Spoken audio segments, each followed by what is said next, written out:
Good morning dear AB school students. આપણે ગઈકાલે P block elements chapter 11માં 11.13 સુધીની એક્સરસાઇઝ સોલ્વ કરેલી હતી. Now today we are about to complete our the chapter with a remaining pending exercise. Next exercise 11.14 BF3 boron trifluoride અને બીજું સંયોજન BF4 minus આયનમાં boron ટેટ્રાફ્લોરાઇડ આયનમાં જે બોરોન અને ફ્લોરિન વચ્ચે જે બંધ લંબાઈ જોવા મળે તે જુદી જુદી જોવા મળે છે. મેં ઓલરેડી ગઈકાલે તમને સમજાવેલું છે કે જ્યારે પણ આપણે એક્સરસાઇઝ સોલ્વ કરીએ છીએ તો ત્યારે આપણે ટેક્સ્ટબુક સામે રાખવાની રહેશે અને સાથે સાથે સોલ્યુશનને રિફર કરતા જવાનું છે. તો બોરોન ટ્રાઇફ્લોરાઇડની વાત કરીએ આપણે તો બોરોન સમૂહ 13નું તત્વ છે. સમૂહ 13નું તત્વ છે એટલે એની બાહ્યતમ કક્ષાની ઇલેક્ટ્રોનીય સંરચના NH2 NP1 હશે. હવે બોરોન બીજા આવર્તનું તત્વ છે એટલે એની બાહ્યતમ કક્ષાની ઇલેક્ટ્રોનીય સંરચના 2s2 2p1 હશે. બોરોન જ્યારે ભૂમિગત અવસ્થા ધરા અવસ્થા ગ્રાઉન્ડ સ્ટેટની વાત કરે તો તે 2s કક્ષકમાં 2 ઇલેક્ટ્રોન અને 2pxમાં 1 ઇલેક્ટ્રોન ધરાવે છે. જ્યારે ઉત્તેજિત અવસ્થામાં જાય એક્સાઇટેડ સ્ટેટમાં જાય તો આ 2s માંનો 1 ઇલેક્ટ્રોન ઉત્તેજિત થઈને 2pyમાં જમ્પ કરશે. આમ ઉત્તેજિત અવસ્થામાં બોરોનમાં 2s કક્ષકમાં 1 ઇલેક્ટ્રોન 2pxમાં 1 અને 2pyમાં 1 ઇલેક્ટ્રોન પરિણામે 3 અયુગ્મિત ઇલેક્ટ્રોન ધરાવતું હશે.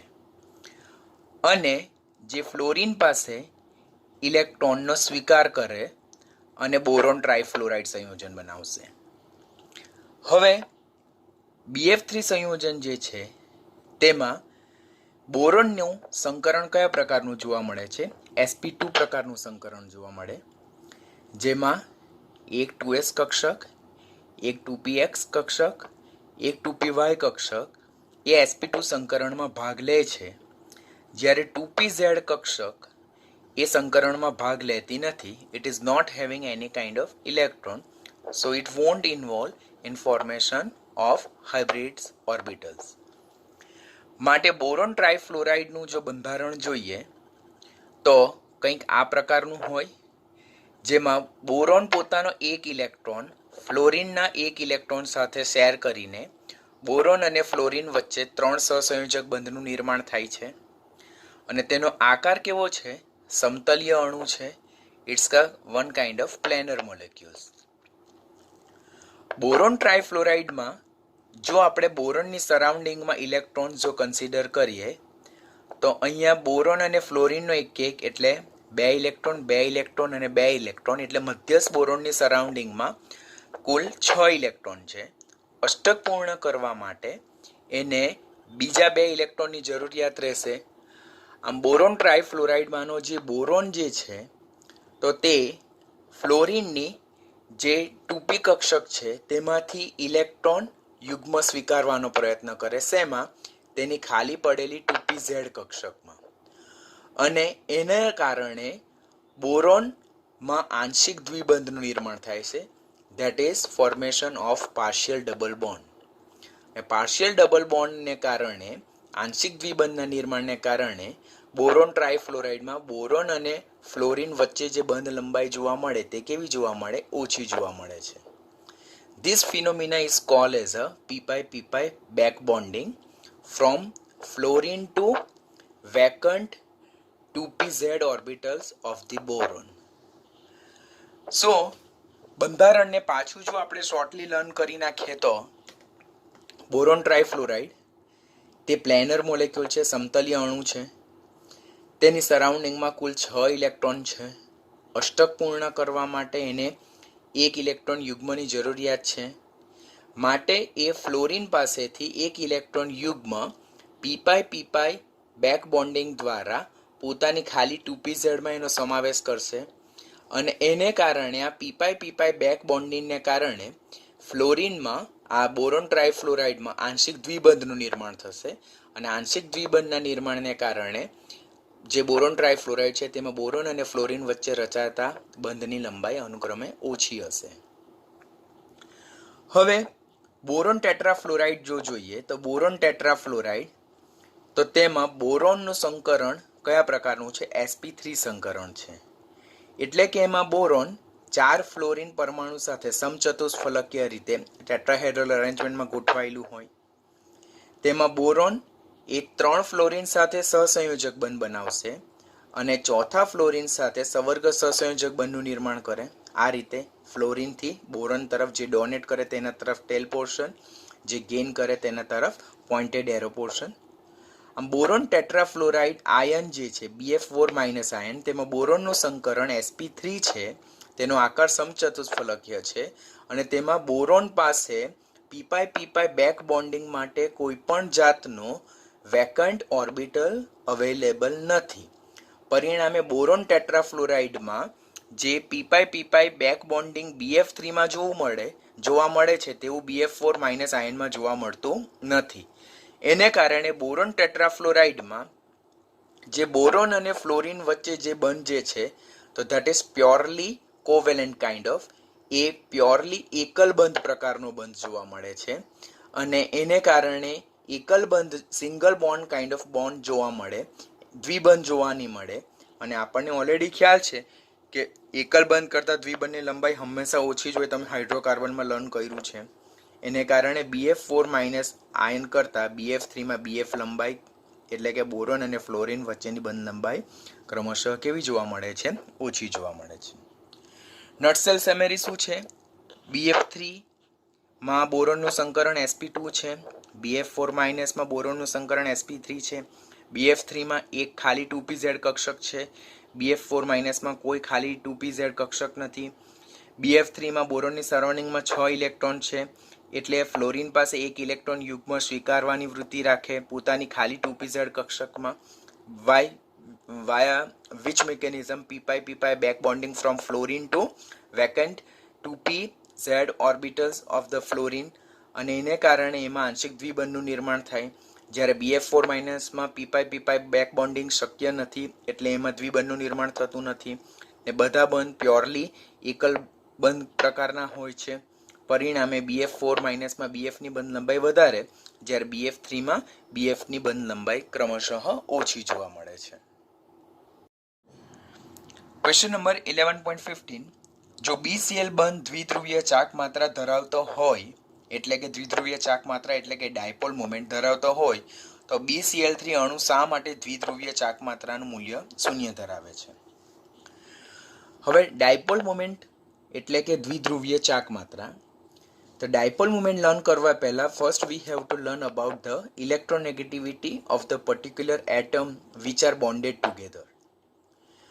બોરોન અને ક્લોરિન જે પરમાણુ છે તો તેમાં વિદ્યુત ઋણતાનો તફાવત વધારે છે. જેમ કે બોરોનની વિદ્યુત ઋણતા 2 છે, જ્યારે ક્લોરિનની વિદ્યુત ઋણતા 3 છે. So there is a difference between electronegativity of boron and chlorine.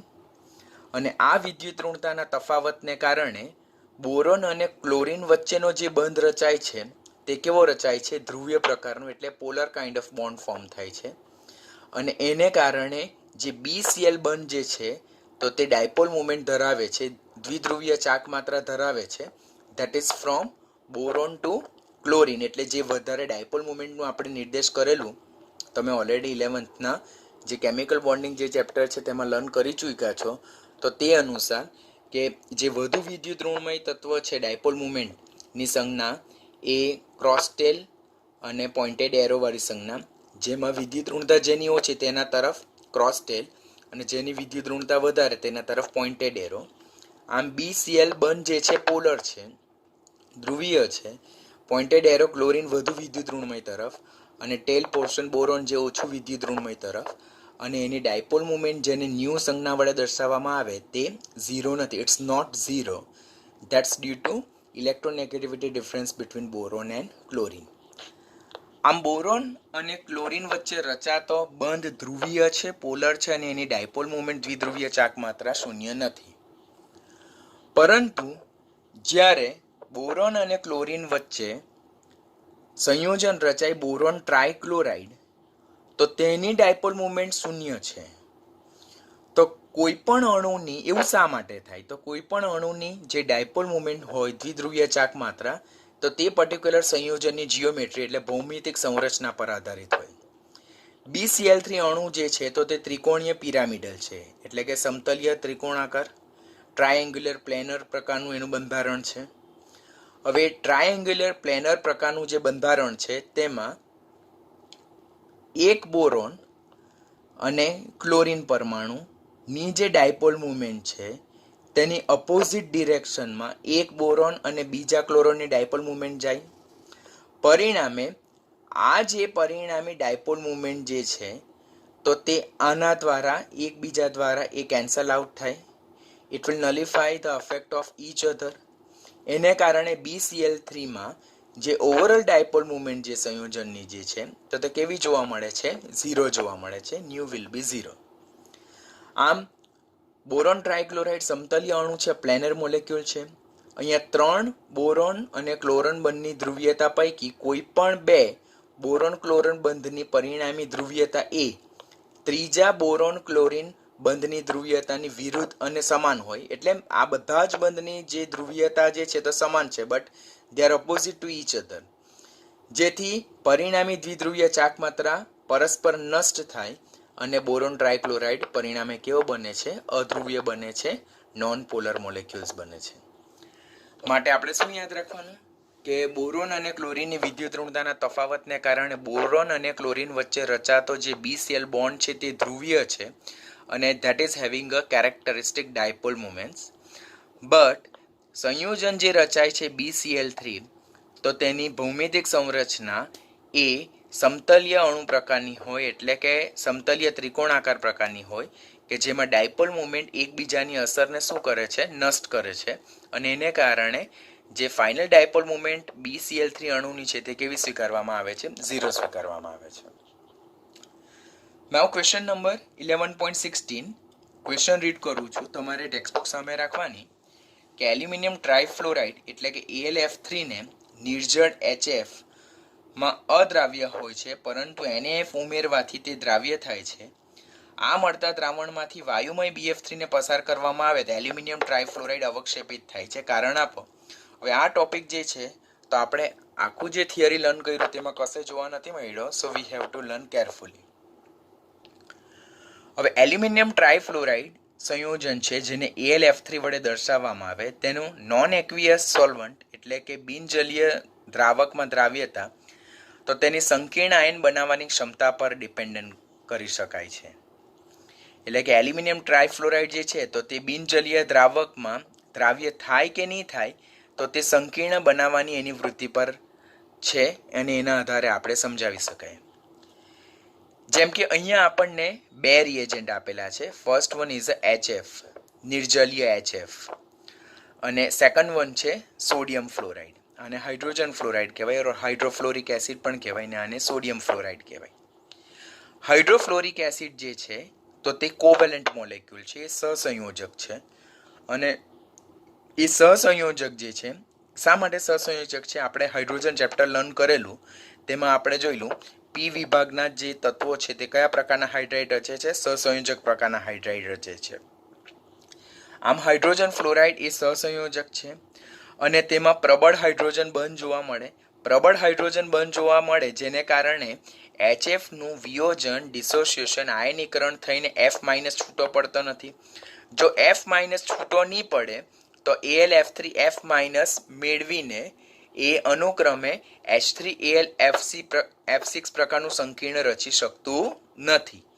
આમ AlF3 એ નિર્જલીય HFમાં શું છે? દ્રાવ્ય છે. First of all non aqueous solvent એટલે કે બિનજલીય માધ્યમમાં એલ્યુમિનિયમ ટ્રાયફ્લોરાઇડની જે દ્રાવ્યતા છે તે કોના આધારે સમજાવી શકાય? ઇફ સપોઝ એલ્યુમિનિયમ ટ્રાયફ્લોરાઇડ એ બિનજલીય માધ્યમમાં સંકીર્ણ રચશે, એ સંકીર્ણ કયા પ્રકારનું હોય? દ્રાવ્ય પ્રકારનું હોય, તો એલ્યુમિનિયમ ફ્લોરાઇડ એમાં દ્રાવ્ય થઈ જાય. ને જો એ એલ્યુમિનિયમ ટ્રાયફ્લોરાઇડ એ દ્રાવ્ય સંકીર્ણ નહીં રચી શકતું હોય તો એલ્યુમિનિયમ ટ્રાયફ્લોરાઇડ એ બિનજલીય માધ્યમમાં કેવું રહેશે? અદ્રાવ્ય રહેશે. અહીંયા હાઇડ્રોજન ફ્લોરાઇડ એ સહસંયોજક પ્રકારનો અણુ છે જેમાં પ્રબળ હાઇડ્રોજન બંધ જોવા મળે. પરિણામે આ જે HF છે તેનું વિયોજન થઈને F- છૂટો પડતો નથી. હવે એલ્યુમિનિયમ ફ્લોરાઇડ એ એક પ્રકારનો લુઇસ એસિડ છે. લુઇસ એસિડ છે. શા માટે લુઇસ એસિડ છે? કારણ કે એલ્યુમિનિયમના સરાઉન્ડિંગમાં 6 ઇલેક્ટ્રોન છે. 6 ઇલેક્ટ્રોન છે અષ્ટક પૂર્ણ કરવા એને એક ઇલેક્ટ્રોન યુગ્મની જરૂરિયાત, એટલે ઇલેક્ટ્રોન યુગ્મ સ્વીકારવાની વૃત્તિ રાખે. વધુમાં એલ્યુમિનિયમ ત્રીજા આવર્તનું તત્વ છે. એની પાસે વેકન્ટ 3d ઓર્બિટલ્સ છે. તે એમાં પણ ઇલેક્ટ્રોન યુગ્મનો સ્વીકાર કરે. આમ એલ્યુમિનિયમ ટ્રાયફ્લોરાઇડ જે છે તો તે લુઇસ એસિડ તરીકે વર્તે. એટલે જો અહીંયાથી F માઇનસ આયન છૂટો પડે તો એ સરળતાથી F માઇનસ મેળવીને એ પોતાનો H3Al F6 સંકીર્ણ બનાવી શકે, બરાબર, છૂટો પડે તો. પરંતુ HF માંથી F માઇનસ ફ્લોરાઇડ આયન સરળતાથી છૂટો પડતો નથી, કારણ કે એમાં પ્રબળ હાઇડ્રોજન બંધ જોવા મળે. એટલે હાઇડ્રોજન અને ફ્લોરિન જે છે તો એકબીજા સાથે પ્રબળ રીતે જોડાયેલા હોય. પરિણામે એલ્યુમિનિયમ હેક્ઝાફ્લોરાઇડ એ સોલ્યુબલ કોમ્પ્લેક્સ અહીંયા રચાતું નથી. પરિણામે એલ્યુમિનિયમ ટ્રાયફ્લોરાઇડ એ HFમાં કેવું છે? અદ્રાવ્ય છે. એલ્યુમિનિયમ ટ્રાયફ્લોરાઇડ HFમાં એટલા માટે અદ્રાવ્ય છે બીકોઝ આ દ્રાવ્ય સંકીર્ણ બનતું નથી. શા માટે આ દ્રાવ્ય સંકીર્ણ બનતું નથી? કારણ કે HF સહસંયોજક પ્રકારનો અણુ, તેમાં પ્રબળ હાઇડ્રોજન બંધ બને, માટે સરળતાથી એમાં F માઇનસ છૂટો પડતો નથી. ઓપોઝિટ ટુ હાઇડ્રોજન ફ્લોરાઇડની જગ્યાએ જો સોડિયમ ફ્લોરાઇડ આપણે જોઈએ તો સોડિયમ ફ્લોરાઇડ એ આયનીય સંયોજન છે. એમાંથી F માઇનસ આયન સરળતાથી છૂટો પડે તો એલ્યુમિનિયમ ટ્રાયફ્લોરાઇડ બિંગ લુઇસ એસિડ એ F માઇનસ આયનને સ્વીકારીને પોતાનું અષ્ટક પૂર્ણ કરવાની વૃત્તિ રાખે અને એલ્યુમિનિયમ હેક્ઝાફ્લોરાઇડ -3 પ્રકારનું સંકીર્ણ રચવાની વૃત્તિ રાખે. બીકોઝ એલ્યુમિનિયમ એ ત્રીજા આવર્તનું તત્વ છે તો એ પોતાનો સવર્ગાંક 6 સુધી વધાવી શકે છે. એ +3 થી +6 સુધી એ વધારી શકે છે. માટે એલ્યુમિનિયમ ટ્રાયફ્લોરાઇડ જ્યારે સોડિયમ ફ્લોરાઇડ, આયનીય સોડિયમ ફ્લોરાઇડ સાથે પ્રક્રિયા કરે તો સોડિયમ ફ્લોરાઇડમાંથી F માઇનસ સંપૂર્ણપણે વિયોજન પામે, જે એલ્યુમિનિયમ ટ્રાયફ્લોરાઇડ મેળવી લે અને Na3Al F6, જેમાં એલ્યુમિનિયમનું નેગેટિવ સંકીર્ણ આયન કયો છે? Al F6-3, એ દ્રાવ્ય પ્રકારનો સંકીર્ણ છે. માટે એલ્યુમિનિયમ ટ્રાયફ્લોરાઇડ એ સોડિયમ ફ્લોરાઇડમાં દ્રાવ્ય થઈ જાય છે. હવે એમાંથી જ્યારે બોરોન ટ્રાયફ્લોરાઇડ પસાર કરવામાં આવે તો ત્યારે સોડિયમ ટેટ્રાફ્લોરોબોરેટ નામનો દ્રાવ્ય સંકીર્ણ બને અને શું છૂટો પડે છે? એલ્યુમિનિયમ ટ્રાયફ્લોરાઇડ અહીંયા શું પામે છે? અવક્ષેપણ પામે છે. હવે આપણને એમ થાય કે શા માટે અહીંયા એલ્યુમિનિયમ ટ્રાયફ્લોરાઇડ પાછો અવક્ષેપણ પામશે? Question is very important, very logical question. કે ફર્સ્ટ પ્રોસેસ શું છે કે એલ્યુમિનિયમ ટ્રાયફ્લોરાઇડ સોડિયમ ફ્લોરાઇડમાં દ્રાવ્ય થઈને Na3Al F6 દ્રાવ્ય સંકીર્ણ બનાવી, એટલે એલ્યુમિનિયમ ટ્રાયફ્લોરાઇડ સોડિયમ ફ્લોરાઇડમાં દ્રાવ્ય થઈ ગયો. હવે એમાં BF3 જો પસાર કરવામાં આવે તો એલ્યુમિનિયમ ટ્રાયફ્લોરાઇડ પાછો સોલિડ સ્ટેટમાં શું થાય? પ્રેસિપિટેટ આઉટ થઈ જાય, એ અવક્ષેપણ પામે. તો કેમ અંદર BF3 ઉમેરવાથી એલ્યુમિનિયમ ટ્રાયફ્લોરાઇડ પાછો મૂળભૂત અવસ્થામાં પ્રેસિપિટેટ પામ્યો? શા માટે અવક્ષેપણ પામ્યો? તો રીઝન શું છે કે અહીંયા બોરોન ટ્રાયફ્લોરાઇડ છે, અહીંયા એલ્યુમિનિયમ ટ્રાયફ્લોરાઇડ છે. બોરોન ટ્રાયફ્લોરાઇડની લુઇસ એસિડ લાક્ષણિકતા જે છે તો એલ્યુમિનિયમ ટ્રાયફ્લોરાઇડ કરતાં વધારે છે. પરિણામે એનું નાનું કદ, ઊંચી વિદ્યુત ઋણતા અને ઊંચી લુઇસ એસિડ લાક્ષણિકતા એલ્યુમિનિયમ કરતાં વધારે હોવાને કારણે આ જે સંકીર્ણ બને તેમાંથી F માઇનસ જે છૂટો પડે તો તે બોરોન F માઇનસ સ્વીકારીને BF4 minus tetrafluoroborate minus negative charge ધરાવતું સંકીર્ણ રચે. હવે અહીંયા પણ તમારે કાળજી શું રાખવાની? અહીંયા એલ્યુમિનિયમનું 6 સવર્ગાંક ધરાવતું સંકીર્ણ બને છે, જ્યારે બોરોનનું 4 સવર્ગાંક ધરાવતું સંકીર્ણ બને છે. શા માટે? એલ્યુમિનિયમ ત્રીજા આવર્તનું તત્વ છે એટલે એનો સવર્ગાંક 6 સુધી વધારી શકે છે, જ્યારે બોરોન એ બીજા આવર્તનું તત્વ છે માટે એની પાસે ડી કક્ષકનો અભાવ છે. પરિણામે એનો સવર્ગાંક 4 થી વધારી શકતો નથી અને જેને કારણે આ સંકીર્ણ બનશે અને એલ્યુમિનિયમ જે છે તો તે દ્રાવ્ય સંકીર્ણમાંથી એલ્યુમિનિયમ ટ્રાયફ્લોરાઇડ સ્વરૂપે શું પામશે? અવક્ષેપણ પામશે. So flowchart is very important. Aluminium ટ્રાયફ્લોરાઇડને સોડિયમ ફ્લોરાઇડમાં નાખતા દ્રાવ્ય સંકીર્ણ બનવાને કારણે એલ્યુમિનિયમ ટ્રાયફ્લોરાઇડ સોડિયમ ફ્લોરાઇડમાં દ્રાવ્ય થઈ જાય, પરંતુ એમાંથી BF3 જો પસાર કરવામાં આવે તો બોરોનનું નાનું કદ, ઊંચી વિદ્યુત ઋણતા અને BF3 સંયોજનની વધુ લુઇસ એસિડ લાક્ષણિકતાને કારણે બોરોનનું એક દ્રાવ્ય સંકીર્ણ બનશે અને એલ્યુમિનિયમ દ્રાવ્ય સંકીર્ણમાંથી એલ્યુમિનિયમ ટ્રાયફ્લોરાઇડ મૂળભૂત સોલ્ટ સ્વરૂપે ઘન સ્વરૂપમાં શું પામશે? અવક્ષેપન પામશે. The same topic we didn't discuss during our chapter on going process. તો આ એક્સરસાઇઝને તમારે ધ્યાનથી લર્ન કરવાની. આમાં ઘણા બધા સારા કન્સેપ્ટ હાઇડ થયેલા છે. So you have two read carefully. Exercise number 11.17. CO શા માટે ઝેર, કાર્બન મોનોક્સાઇડ શા માટે ઝેરી છે? કારણ આપો. આપણે ઓલરેડી કાર્બન મોનોક્સાઇડ એક્સરસાઇઝ જોયેલી, કાર્બોક્સી હિમોગ્લોબિન સંકીર્ણ જે ઓક્સી હિમોગ્લોબિન સંકીર્ણ કરતાં 300 ગણું વધારે સ્થાયી છે. પરિણામે રુધિરમાં રહેલા હિમોગ્લોબિનની જે ઓક્સિજન કેરિંગ કેપેસિટી છે તે ઓછી થઈ જાય અને પરિણામે માણસનું મૃત્યુ નિપજે છે. તો એ હાનિકારક અસર આપણે ઓલરેડી કાર્બન મોનોક્સાઇડમાં જોયું છે. તો એ તમારે મટીરિયલમાંથી રીડ કરી નાખવાનું રહેશે. ગ્લોબલ વોર્મિંગ માટે CO2 નું વધુ પ્રમાણ કેવી રીતે જવાબદાર છે? તમને ખબર છે કે CO2 is a green house gases. Any heat retaining capacity સારી હોય. વાતાવરણમાં જો CO2 નું પ્રમાણ 0.03% કરતાં વધી જાય, પરિણામે એ જે પૃથ્વી પરથી પાછી ફેંકાયેલી જે હીટ જે છે તેને જકડી રાખશે. It will written the heat which is expose from the earth surface. અને એને કારણે જે પૃથ્વીનું સરેરાશ તાપમાન છે તે ઊંચું આવશે. Glacier starts to melt. બરાબર, ફ્લડ આવવાની સંભાવના છે. That's all process is call as a global warming. તે પણ આપણે એન્વાયરમેન્ટલ કેમેસ્ટ્રીમાં પણ જોયું છે. તો એ CO2 માટે આપણે યાદ રાખવાનું that you have to learn by yourself. Diborane અને બોરિક એસિડના બંધારણ ઓલરેડી આપણે જ્યારે બંને ટોકનોન જોયેલી હતી તેમાં સમજાવેલું હતું. Both are very important, be very careful. Diborane અને boric acid one of the very important MCQ through NEET point of view. નીટમાં ઓલરેડી એક વખત એમાંથી ક્વેશ્ચન પૂછાયા છે. તો એક્સરસાઇઝ નંબર 11.17, 18 અને 19 you have to refer from study material, either notes provided by us or by textbook.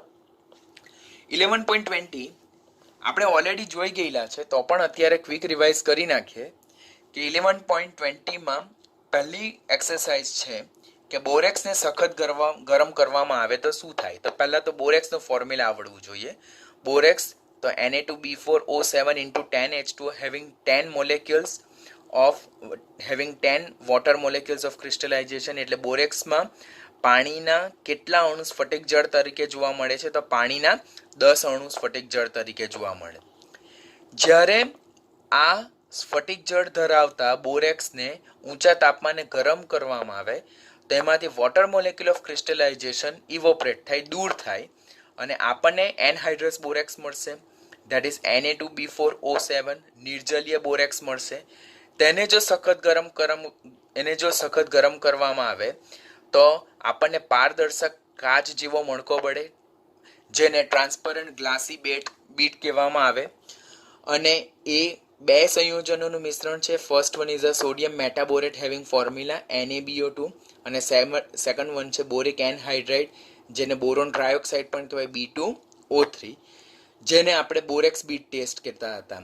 કે પ્રયોગશાળામાં જે ડી વિભાગના સંક્રાંતિ ધાતુ તત્વો જે છે તો તે રંગીન આયનોની પરખ માટે આપણે બોરેક્સ બીટ ટેસ્ટનો ઉપયોગ કરતા હતા, જેમાં જુદા જુદા રંગ મળતા હતા. તો તે એક્સરસાઇઝ આપણે ઓલરેડી બોરેક્સ જે ટોકનોન લર્ન કરેલી તેમાં ઓલરેડી ડિટેલમાં શીખેલા છે. તો Na2B4O7 into 10H2O હીટ કરવામાં આવે બોરેક્સને તો જે 10 સ્ફટિક જળ છે તેના અણુઓ દૂર થશે ટોટલી.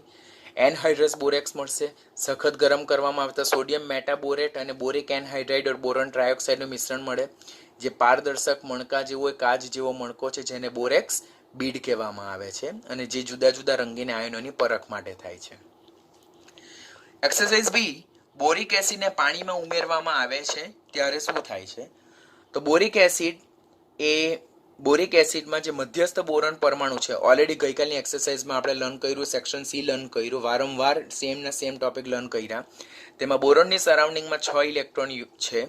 પરિણામે એને પોતાનું અષ્ટક પૂર્ણ કરવા માટે 1 ઇલેક્ટ્રોન યુગ્મની જરૂરિયાત છે. તો એ પાણીમાંના OH- આયનમાંથી 1 ઇલેક્ટ્રોન યુગ્મનો સ્વીકાર કરે, લુઈસ એસિડ તરીકે વર્તે અને OH- આયનનો સ્વીકાર કરીને બોરોન ટેટ્રાહાઇડ્રોક્સી માઇનસ આયન નામનો એક દ્રાવ્ય સંકીર્ણ આયન બનાવે. અને આ જે પાણી જે છે તે લુઈસ બેઝ તરીકે વર્તે, ઇલેક્ટ્રોન યુગ્મનું OH- આયન મારફતે ડોનેટ કરે અને એમાંથી H+ મુક્ત થાય.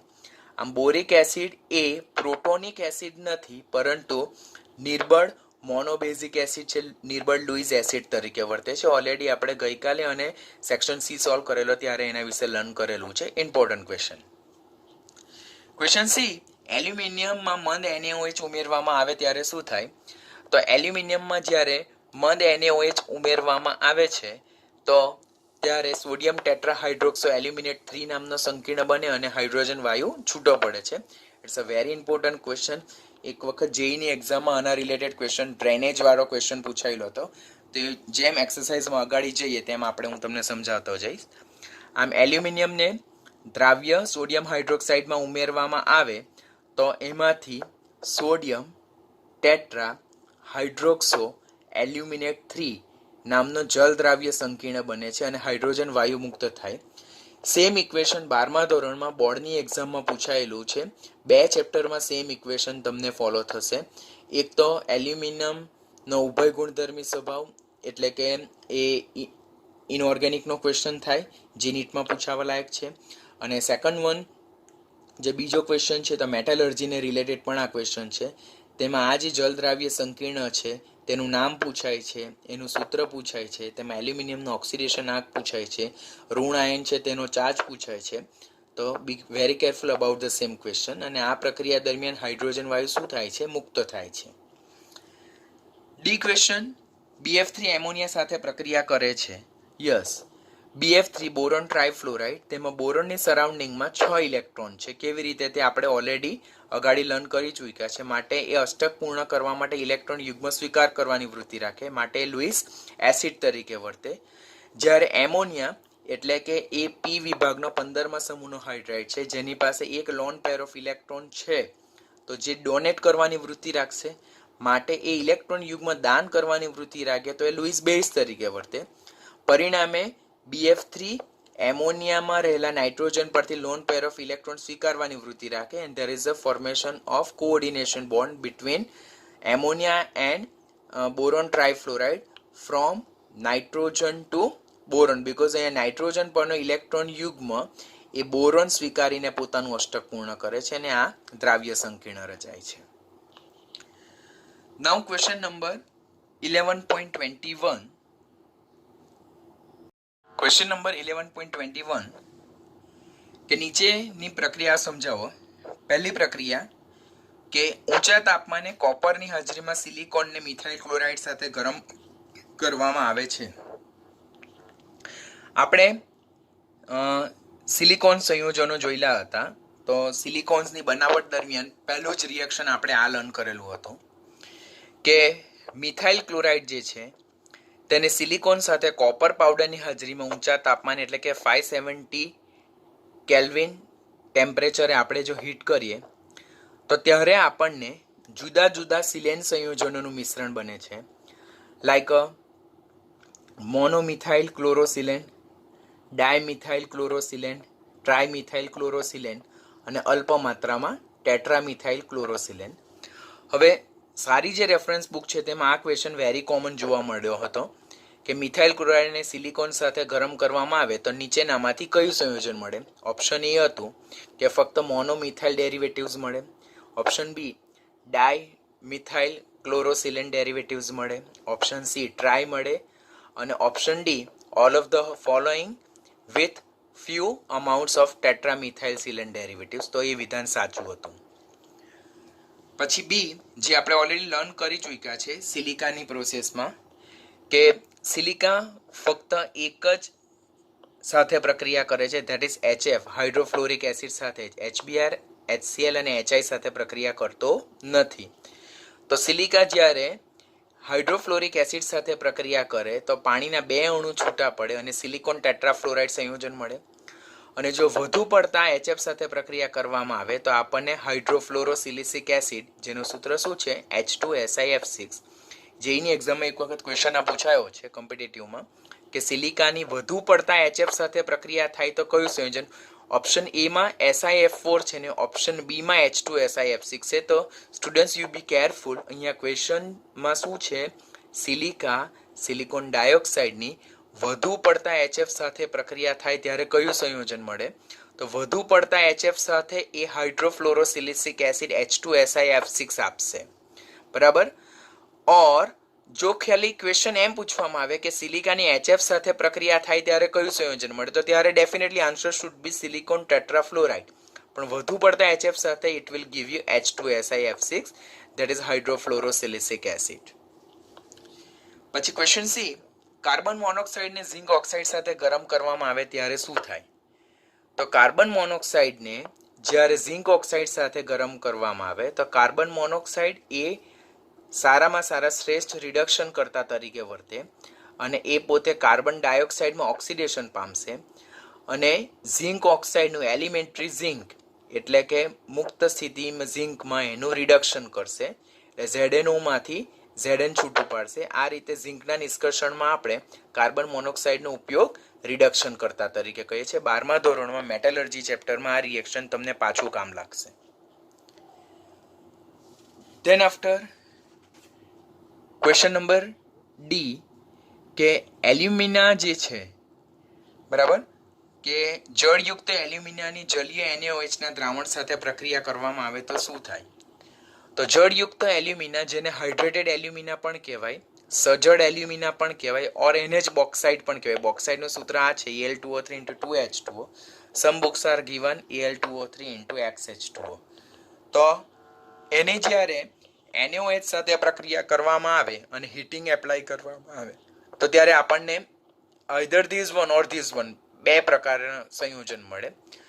ઓપ્શનમાં તમને બંને સાથે નહીં આપશે, ઓપ્શનમાં તમને બેમાંથી કોઈ એક જ આપશે. First one is a sodium meta aluminate જેનું સૂત્ર NaAlO2 છે. ઓર સેકન્ડ વન છે સોડિયમ ટેટ્રાહાઇડ્રોક્સો એલ્યુમિનેટ જેનું સૂત્ર NaAlOH4 છે, જેમાં એલ્યુમિનિયમનું ઓક્સિડેશન આંક +3 છે. માટે અહીંયા જે નામ છે સંકીર્ણનું નામ, તેની પાછળ તેનું ઓક્સિડેશન આંક રોમન લેટરમાં લખેલો છે. તો 12મા ધોરણમાં મેટલર્જી ચેપ્ટરમાં, બોર્ડમાં, ગુજસેટમાં અને કોમ્પિટિટિવની એક્ઝામમાં આ ક્વેશ્ચન વારંવાર જોવા મળે. બિકોઝ 12મા ધોરણમાં ધાતુ કર્મ વિધિ ચેપ્ટર જે છે તો તેમાં બોક્સાઇટમાંથી એલ્યુમિનિયમનું નિષ્કર્ષણમાં આ ઇમ્પોર્ટન્ટ રિએક્શન છે, જેમાં સોડિયમ હાઇડ્રોક્સાઇડ સાથે લીચિંગ પ્રોસેસ કરવામાં આવે. તો જ્યારે બોક્સાઇટની NaOH સાથે પ્રક્રિયા કરવામાં આવે તો either we can have this compound or we can have this compound. both are soluble complex. બંને દ્રાવ્ય સંકીર્ણ છે. તમારે કે આ ફોર્મમાં યાદ રાખવાનું કે આ ફોર્મમાં યાદ રાખવાનું, બંને યાદ રાખશો બીકોઝ બેમાંથી કોઈ એક તમને ઓપ્શનમાં મળશે. Question number 11.22, give suitable reason, કારણ આપો કે તેમાં પહેલો, સાંદ્ર HNO3 નું પરિવહન એલ્યુમિનિયમના પાત્રમાં કરી શકાય છે.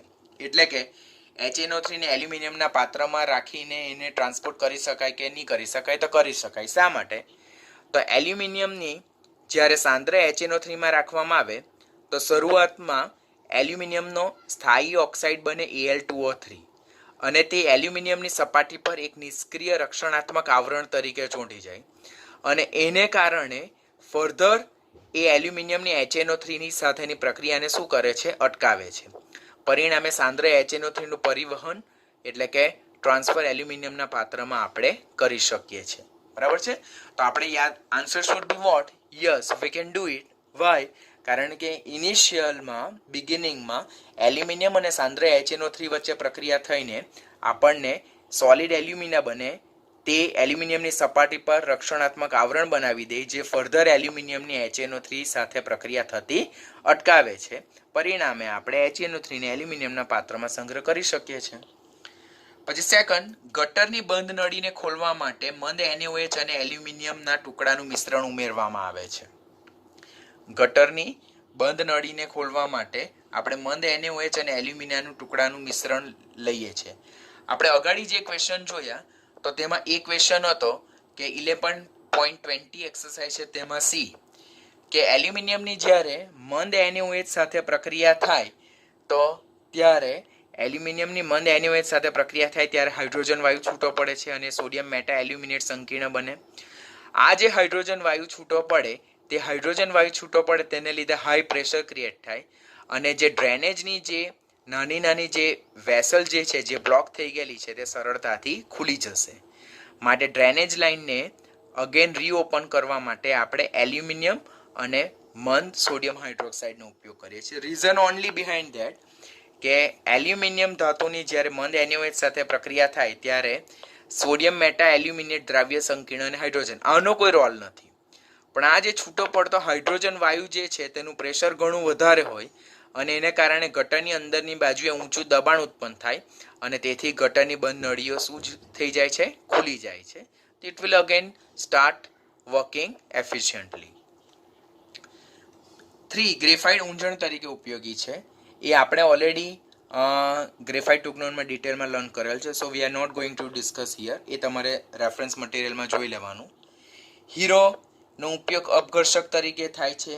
તો હીરો અતિ કઠિન પદાર્થ છે કારણ કે હીરામાં પ્રત્યેક કાર્બન પરમાણુ અન્ય 4 કાર્બન પરમાણુ દ્વારા મજબૂત સહસંયોજક બંધથી જોડાયેલો હોવાને કારણે ત્રિપરિમાણીય જાળીદાર રચના બનાવે છે અને તે અતિ કઠિન પદાર્થ હોવાથી તેનો એબ્રેઝિવ મટીરિયલ અપઘર્ષક તરીકે ઉપયોગ થાય છે. હીરામાં ડાયમંડ ટુકનોનમાં જોઈ લેવાનું. એલ્યુમિનિયમ મિશ્ર ધાતુનો ઉપયોગ વિમાન બનાવવામાં થાય છે. એલ્યુમિનિયમની ખાસ મિશ્ર ધાતુ ડ્યુરેલિમિન જે છે તેનો વિમાનના પાર્ટ્સ બનાવવામાં ઉપયોગમાં લેવામાં આવે. શા માટે? તો aeroplane is always fly in a sky. આપણને ખબર છે. હવે that's a silly question. I should not ask at all. એ ડેફિનેટલી હવામાં તરતું એક સાધન છે, બરાબર, ટ્રાન્સપોર્ટ વ્હીકલ છે. તો એ હવામાં જ્યારે ફરે તો ત્યારે એના જે એરક્રાફ્ટ જે છે એરક્રાફ્ટનો material they should be light in weight. એ વજનમાં હલકા હોવા જોઈએ, બરાબર. એઝ વેલ એટ કે it should be strong enough કે એર સ્ટોર્મ જે આવે એટલે હવામાં જે વાદળો હોય પછી ત્યાં જે હવાની તરંગો જે હોય તો તેમાં એ રેઝિસ્ટ થવું જોઈએ. તો એ મજબૂત હોવો જોઈએ, ક્ષાર પ્રતિકાર કરતું હોવું જોઈએ, તેમજ એનો ઘસારાનો પ્રતિકાર કરવાની શક્તિ પણ હોવી જોઈએ. તો આ બધા જે ડિઝાયરેબલ પ્રોપર્ટી જે છે તો તે કોના દ્વારા મળે? તો એલ્યુમિનિયમને માં અન્ય બીજી ધાતુ ઉમેરીને મિશ્ર ધાતુ બનાવવામાં આવે, એલોયસ ફોર્મ કરવામાં આવે તો જ આ બધી આપણને ડિઝાયરેબલ પ્રોપર્ટી મળે. એકલા એલ્યુમિનિયમમાંથી ડિઝાયરેબલ પ્રોપર્ટી મળતી નથી. માટે એલ્યુમિનિયમમાં અન્ય ધાતુ મિક્સ કરીને આપણે મિશ્ર ધાતુ બનાવીએ લાઈક અ ડ્યુરેલિમિન કે જે હલકી હોય છે, મજબૂત હોય છે, ક્ષારોનો પ્રતિકાર કરી શકે છે, ઘસારાનો પ્રતિકાર કરી શકે છે. માટે આવા બધા આપણને ડિઝાયરેબલ એ પ્રોપર્ટી પ્રોવાઈડ કરે તો એનો વિમાન એટલે એરોપ્લેનના જે જુદા જુદા લાઇટ પાર્ટ્સ બનાવવામાં એનો ખાસ ઉપયોગ થાય છે. પછી એલ્યુમિનિયમના વાસણોને આખી રાત પાણીમાં રાખવા જોઈએ નહીં. એકચ્યુઅલી આપણે પણ રોજિંદા જીવનમાં આપણે આપણા સરાઉન્ડિંગ્સમાં ઓર આપણા પોતાના ફેમિલીમાં જો એલ્યુમિનિયમના વાસણોનો ઉપયોગ કરતા હોઈએ તો we should stop it immediately. શા માટે?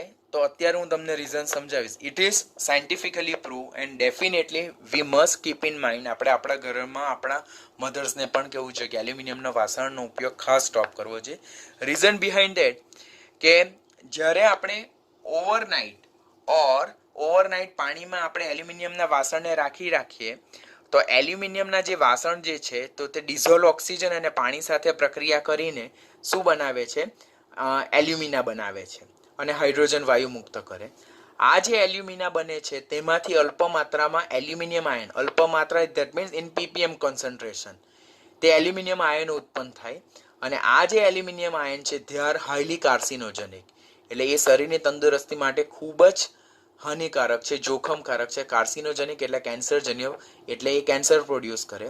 પરિણામે Al+3 આયનોની જે કાર્સિનોજેનિક અફેક્ટ જે છે તેને ટાળવા માટે આપણે એલ્યુમિનિયમના વાસણમાં આખી રાત ભરેલું પાણી પીવા માટે ઉપયોગમાં નહીં લઈ શકીએ. એઝ વેલ એઝ એલ્યુમિનિયમના વાસણોમાં આપણે ખોરાક પણ રાંધતા બંધ કરવું જોઈએ. પ્રીવિયસ મેની યર્સ બિફોર જે પ્રિઝનર્સ જે હોય દેટ મીન્સ જે જેલમાં કેદી હોય તો એ કેદીઓને ધીમે મારી નાખવા માટે શું કરવામાં આવતું? એમને જે ખોરાક ફૂડ મટીરિયલ જે પ્રોવાઈડ કરવામાં આવતો હતો તે એલ્યુમિનિયમના વાસણમાં જ પ્રોવાઈડ કરવામાં આવતું, જેથી એમના શરીરમાં ધીમે એલ્યુમિનિયમ આયન પ્રોડ્યુસ થાય, અક્યુમ્યુલેટ થાય, રિસ્ટોર થાય અને એમને કેન્સર જેવા ડિઝીઝ થાય તો ધે કેન ઇઝીલી ડાય. તો that was initial strategy in prison. એટલે જેલમાં એ પહેલાં સ્ટ્રેટેજી તરીકે ઉપયોગમાં લેવામાં આવતું. નાવડેઝ ઘણા બધા ડૉક્ટરો પણ આપણને ખોરાકને એલ્યુમિનિયમના વાસણમાં રાંધવાનું ના પાડે છે, પણ આપણા ઘરમાં એલ્યુમિનિયમના વાસણો હજુ પણ ઘણા ઘરમાં ઉપયોગ થાય છે. ખાસ કરીને પ્રેશર કુકરમાં, જે એલ્યુમિનિયમના પ્રેશર કુકર હોય તેમાં ખોરાક જલ્દી રંધાઈ જાય બટ એનાથી આપણા શરીરમાં કેન્સર થવાની શક્યતા 100% છે. તો we should stop it immediately.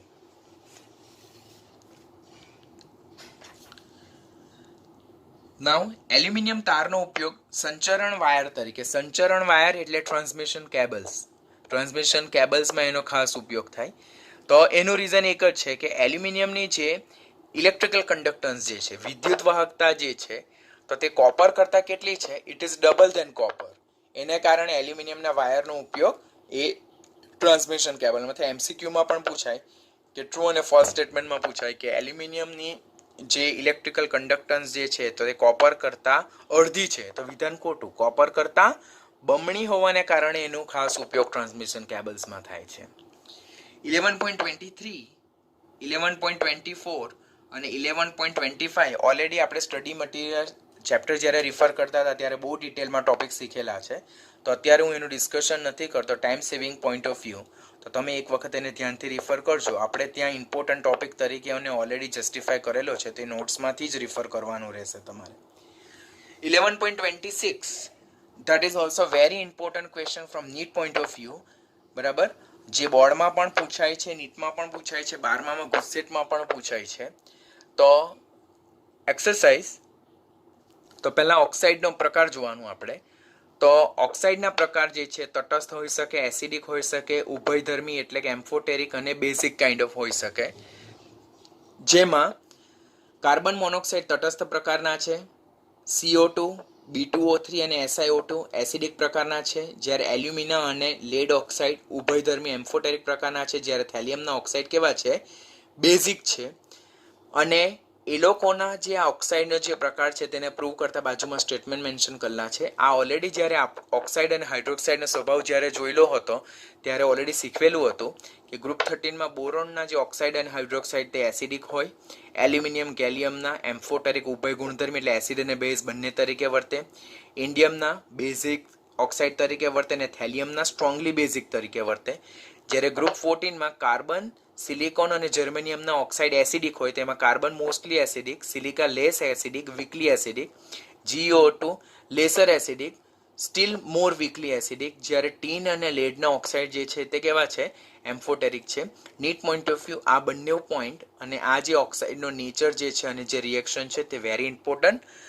Read carefully અને પ્રિપેર કેરફુલી. તેમાં કયો બેઝિક છે, કયો ઉભય ગુણધર્મી છે, કયો એસિડિક છે, કોણ કોની સાથે પ્રક્રિયા આપે છે, કોણ નથી આપતું, તેના રિલેટેડ તમને ખાસ ક્વેશ્ચન પૂછાશે. તો આને તમારે ધ્યાનથી લર્ન કરવાનું. જ્યારે આપણે ઓક્સાઇડ હાઇડ્રોક્સાઇડ જોયેલું કે સમૂહમાં ઉપરથી નીચે તરફ જતા ઓક્સાઇડની એસિડિકતા ઘટી જાય, બેઝિકતા વધતી જાય, જેમ જેમ ધાત્વીય ગુણધર્મ વધતો જાય અને અધાતુ ગુણધર્મ ઘટતો જાય, તો તેના રિલેટેડ આપણે આન્સરને જસ્ટિફાય કરી શકીએ છીએ.